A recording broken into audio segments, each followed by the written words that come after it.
Hey there guys, Matthews here and welcome back to another video. So, if you've been thinking about your professions for Shadowlands, you're probably getting to the point where you're locking in what you're going to have on your main, what you're going to have on your alts, and deciding to get those leveled up and, doing a little bit of planning ahead like any smart goblin out there should be.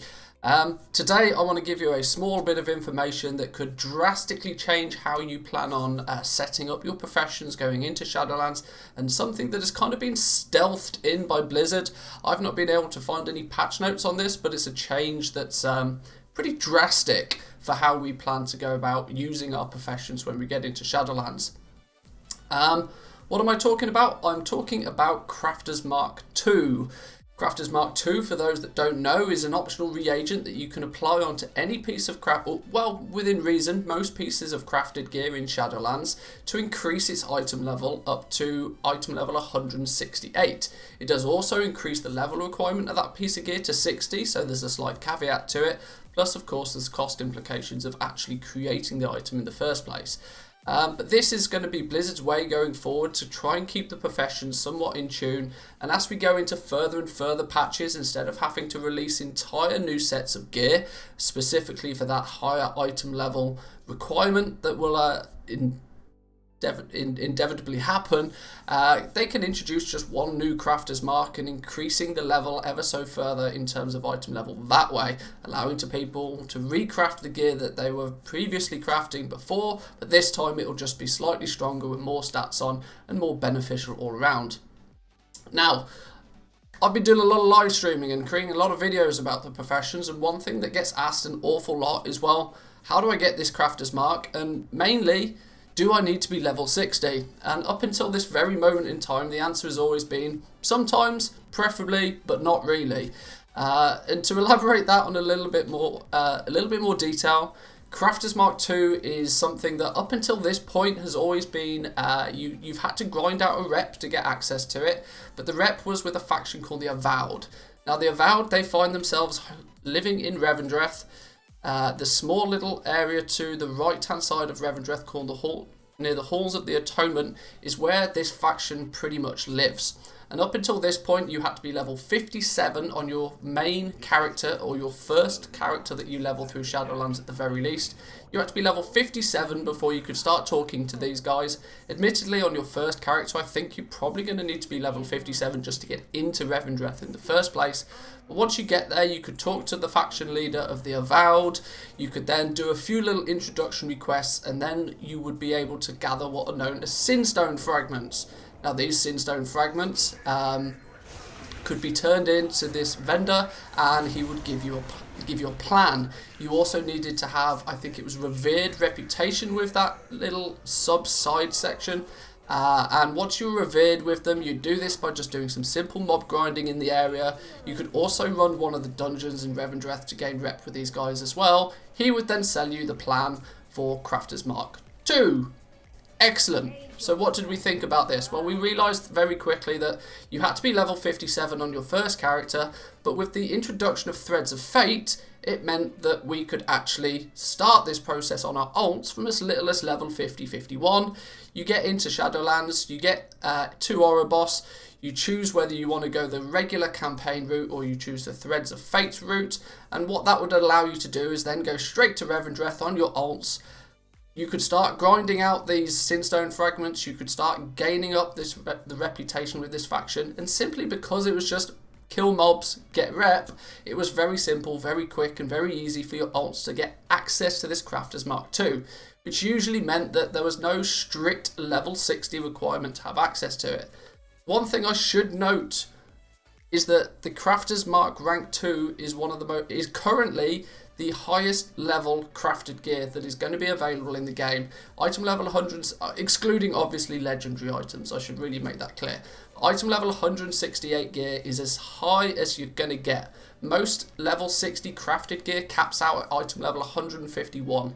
So to be able to push it all the way to 168 is really quite powerful, and any goblin out there was keen to get their hands on Crafter's Mark II simply for the basis that they wanted to craft the gear with the highest item level, but so they can charge most for it. Real simple stuff.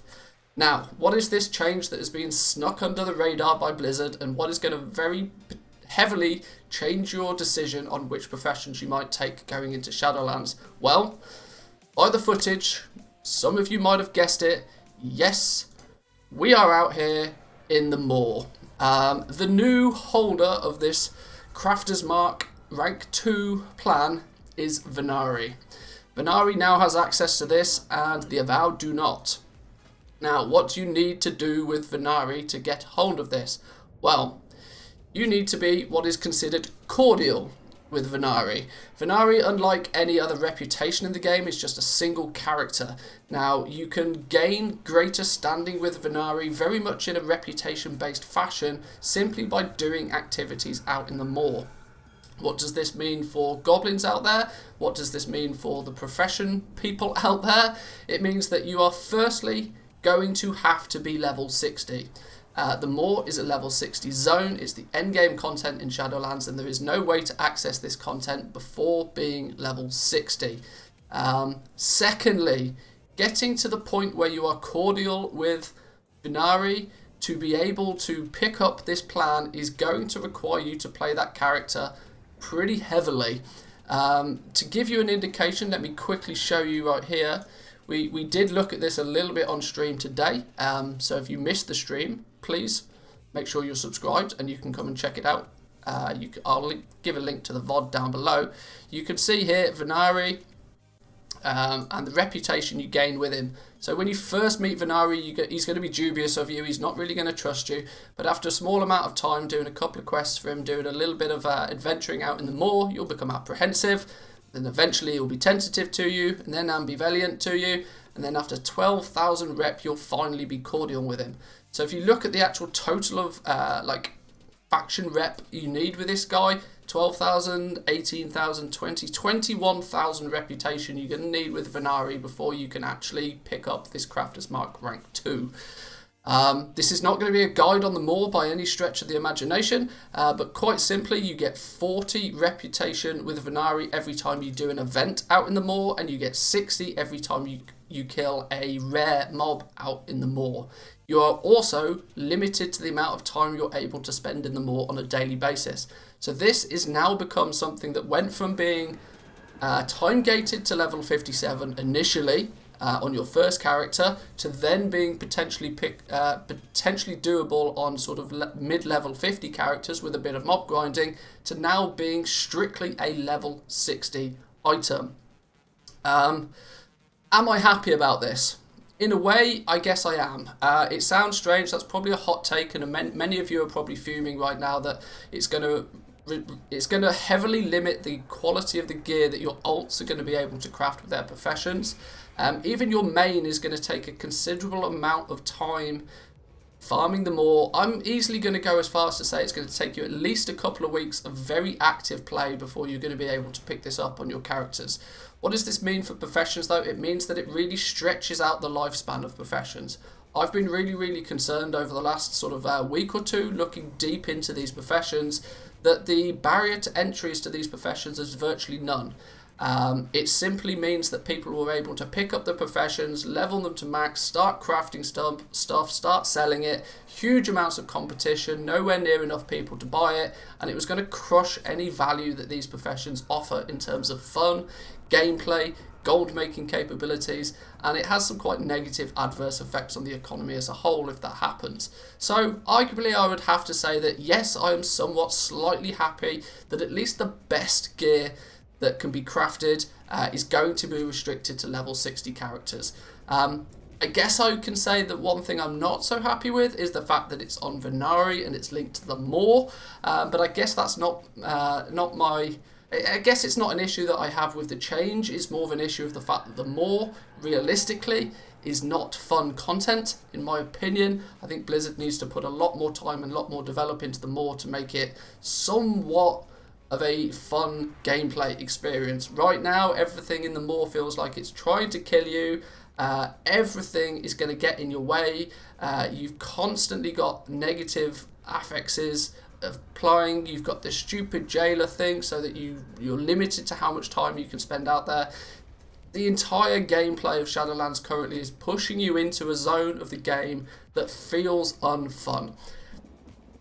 we can maybe talk about that in a little bit more detail in a separate video. But for this one, guys, I just wanted to try and make you aware of the fact that if you want to really min-max your professions in Shadowlands, you are now going to have to be level 60. So get prepared to level some of those alts, get prepared to run them through the more, get prepared to play on those characters a lot more than you may potentially have originally thought.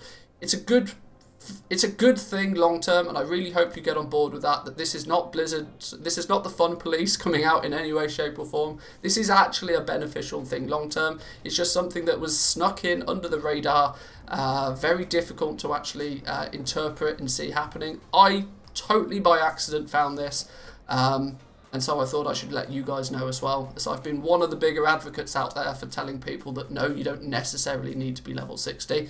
And unfortunately, that's now not so much the case.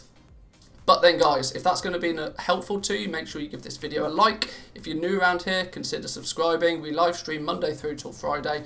A lot of the testing and planning and preparation we do for these videos happens live on the stream.